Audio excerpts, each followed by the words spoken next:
तुम्हारी पत्नी किसी और से लगी पड़ी है। प्रिंस, कौन है गेट पर? अरे ये सिलेंडर वाले भैया है, तुम जाके बुकलेट ले आओ जाओ। हाँ मैं लाती हूँ। जल्दी लाओ। चौबे, तेरा दिमाग खराब है क्या? क्या लिख रखा तूने सिलेंडर पे कि तुम्हारी पत्नी किसी और से लगी पड़ी है? अरे साहब, मैं झूठ नहीं बोल रहा हूँ, मैंने अपनी आंखों से देखा है। आपकी बीवी है ना, वो जो बगल में फ्लैट है ना 402 नंबर, उनको तो मैं जानता हूँ, अक्सर उनके यहाँ आता जाता रहता हूँ। मैंने उनको आपकी बीवी के साथ आप ही के घर पर देखा, आपत्तिजनक हालत में। अबे तेरा दिमाग खराब हो गया क्या? क्या कुछ भी बोले जा रहा तू मेरी वाइफ के लिए? साहब मेरा यकीन मानो, मुझे झूठ बोल करके क्या ही फायदा होगा। अच्छे इंसान हो तो मुझे लगा आपको बताना चाहिए, इसलिए मैं बताने के लिए चला आया। देख सुन, अगर तेरी बात सच निकली ना, तुझे कभी ये होकर की जॉब नहीं करनी पड़ेगी। और अगर तेरी बात गलत निकली तो तेरा नाम तो बेटा मैं अच्छी तरीके से जानता हूँ, तेरा नाम सुरेश है ना, तुझे जेल करवा दूंगा अगर तेरी बात झूठ निकली तो। अरे नहीं साहब, मैं बिल्कुल भी झूठ नहीं बोल रहा हूँ, सच बोल रहा हूँ। अगर आपको यकीन ना हो तो आप खुद जाकर के देख लीजिए। ठीक है, जा तू निकल। प्रिंस, ऐसी कहाँ रख दी तुमने? वो बुकलेट तो मिल ही नहीं रही है, पूरा रूम छान लिया मैंने। अरे कोई बात नहीं, नहीं मिल रही तो ढंग से ढूंढ लेना। वो होकर ना खाली सिलेंडर ले आया था, अभी भरा हुआ लेने गया है। तुम एक काम करो, आराम से ठंडे दिमाग से बुकलेट ढूंढ लो, कमरे वमरे में ही होगी। और सुनो, अभी अभी ना बॉस का कॉल आया, मेरे को ना अर्जेंट बुला रहे हैं, मुझे मीटिंग में जाना है, तो मैं रात को आऊंगा 11-12 बजे तक। तो तुम खाना पीना बना के तैयार कर लेना, अभी मैं जा रहा हूँ।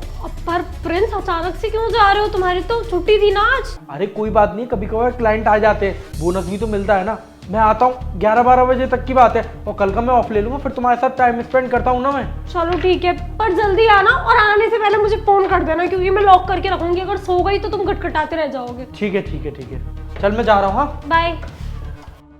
हेलो, हाँ प्रेम, क्या कह रही थी तुम? ना जल्दी से मेरे घर पे आ जाओ। तो तुम बोल रहे थे ना कि हम काफी टाइम से मिले नहीं है, तो आज वो मौका है। मेरे पति को ना अचानक से उसके ऑफिस में बुला लिया है, और वो रात को 12 बजे से पहले नहीं आने वाला, और जब आएगा तो मुझे फोन करके आएगा। तो तुम घर आ जाओ, हम आराम से टाइम स्पेंड कर लेंगे। ठीक है, जल्दी आना। हाँ दिव्या, मैं आ गया। आ गई तुम? अब बैठो।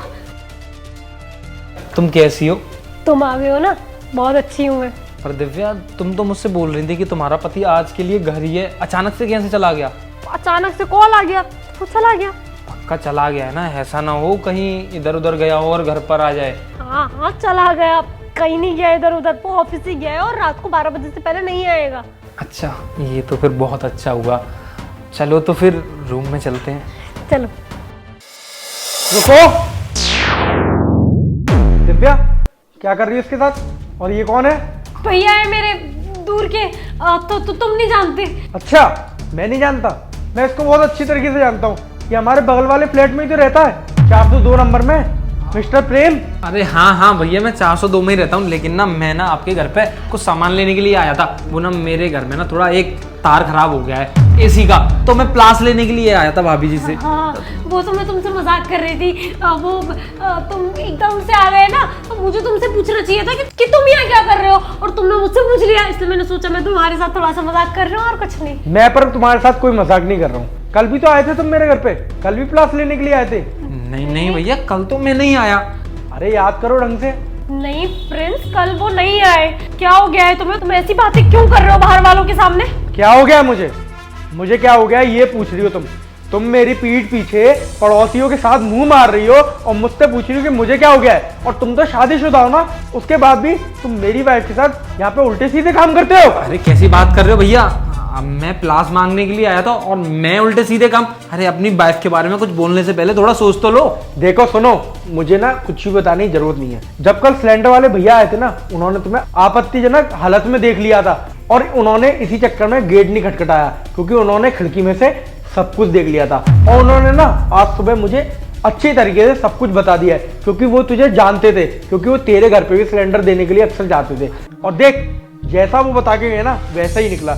जैसे ही मैं तुझसे झूठ बोल के गया कि मैं ऑफिस मीटिंग के लिए जा रहा हूँ, तूने तुरंत इसको बुला लिया घर में। नहीं भैया, आप गलत समझ रहे हो, ऐसा कुछ भी नहीं है। आप ना बहुत गलत समझ रहे हो। आपको ना सिलेंडर वाले ने भड़का दिया, क्योंकि मैंने उसका कल सिलेंडर वापस कर दिया था, उसमें गैस कम थी पूरे 3 किलो, तो वो बदला ले रहा है मुझसे। अच्छा, बदला ले रहा है? तेरी जानकारी के लिए एक बात बता दूं, इस बाहर वाले गेट के पिलर पे ना कैमरा लगा हुआ है बेटा, उसकी रिकॉर्डिंग चेक कराऊं कि तू कब आया और कब गया है, बता। नहीं, उसकी कोई जरूरत नहीं है प्रिंस। हाँ, सच ये है कि हम दोनों का अफेयर चल रहा है कि ना तो मैं तुम्हारे साथ में खुश हूँ और ना वो अपनी वाइफ के साथ में, इसलिए हम मजबूर हो गए ये कदम उठाने पे। अरे यार उनका मुझे नहीं पता, तुम मुझे ये बताओ कि तुम मुझे कब कब टाइम देते हो? तुम हमेशा अपने अपने में लगे रहते हो, अपना ऑफिस, अपना काम, अपने दोस्त, अपनी एंजॉयमेंट। तुम कहीं जाते हो तो भी मुझे लेकर नहीं जाते हो, और जब घर में होते हो तब भी तुम बस फोन ही चलाते रहते हो। तुम कभी करते हो मुझसे ठीक से बात? अच्छा, अगर मैं काम में लगा हुआ हूँ, अपने फ्यूचर को सिक्योर कर रहा हूँ, तो इसका मतलब ये है कि तू मेरी पीठ पीछे कहीं और मुंह मारेगी। बेटा सुन, तेरी वाइफ को भी ना अब तेरी हकीकत दिखाऊंगा। अभी बाहर वाले कैमरे की रिकॉर्डिंग निकलवाता हूँ और उसे दिखाऊंगा कि तू मेरे घर में कितनी बार आता है, और तेरे घर वालों को भी तेरी हकीकत दिखाऊंगा। तुझे दूंगा डिवोर्स और तेरे को होगी जेल। अब तुम देखते जाओ, तुमने मेरी जिंदगी खराब करी ना, मैं तुम लोगों को छोड़ूंगा नहीं। तू मेरी पीठ पीछे इसके साथ गलत काम कर रही थी, सारे खर्चे तेरे मैं झेलता था और तू उसके साथ लगी पड़ी है। प्रिंस तुम बात को कहां से कहां लेकर जा रहे हो? अरे ये इतनी बड़ी बात भी नहीं है, हम लोग समझते हैं कि हमसे गलती हुई है, पर वो भी तुम्हारी ही वजह से, क्योंकि तुमने मुझे टाइम नहीं दिया, तुमने मुझे अकेला फील कराया। तुम मुझे समझने की बजाय अभी भी मुझे दोषी ठहरा रहे हो। अरे तुम्हें तो खुद सुधरना चाहिए, तुम्हें मुझे टाइम देना शुरू करना चाहिए। अच्छा, इस जैसे और भी होंगे। अगर ये कल को तुझे टाइम नहीं दे पाएगा तो कोई दूसरा फंसा लेगी, क्योंकि तेरे को तो टाइम चाहिए ना। अब आराम से बैठ के ना लोगों का टाइम लिया करियो, क्योंकि अब मैं तुझे अपनी लाइफ में एक पल ऑन नहीं रखूंगा। कल तक डिवोर्स पेपर तेरे घर पे भिजवा दूंगा और तू भी यहाँ से निकल। तेरे खिलाफ तो अभी FIR दर्ज कराता हूँ, रिकॉर्डिंग निकलवाते। तुम लोग देखते जाओ कि मैं क्या करता हूँ। निकलो यहाँ से।